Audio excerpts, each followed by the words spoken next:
একদিন আমাকে মনে পড়বে, কিন্তু সাহস করে ফোন দিতে পারবে না। লজ্জায় নিজেকে সংবরণ করবে। আমাদের এত এত গল্প আর স্মৃতি জমেছে যে তুমি অন্য কারো মাঝে আমার ছায়া দেখবে, কিন্তু সেখানে আমাকে আর পাবে না। একটা আক্ষেপ জন্ম নিবে তোমার ভিতরে। রাত গভীর হলে আমার ফেসবুক ওয়াল ঘুরতে মন চাইবে। হয়তো সব বাধা ভেঙে মনের সাথে যুদ্ধ করে হলেও আমার প্রতিটি পোস্ট দেখবে, হাসবে, রাগ করবে, কিন্তু আমাকে সেই অনুভূতি বলতে পারবে না। এর চেয়েও আরো বড় কি কষ্ট থাকতে পারে? কোনো এক ভোরে কিংবা গভীর রাতে ঘুম ভেঙে ফোন চেক করে দেখবে আমার কোনো টেক্সট আছে কিনা। আমাকে না পেয়ে তোমার যে দীর্ঘশ্বাস জন্মাবে তা তোমার প্রাপ্য ছিল। আমি তো কোনো অন্যায় করিনি। এখন যার সাথে আছো তাকে নিয়ে যতই সুখে থাকো, যতই ভালো থাকো, আমি জানি আমাকে তোমার মনে পড়বেই।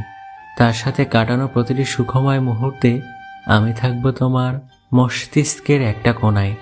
এর চেয়েও বড় শাস্তি আর কি হতে পারে তোমার? আমাকে কষ্ট দেওয়ার প্রতিটি পাপ তোমাকে ঘিরে ধরবে। একদিন তুমিও অসুখী হবে, একদিন তোমারও আমার জন্য কাঁদতে মন চাইবে, কিন্তু চোখের পানি আর আসবে না।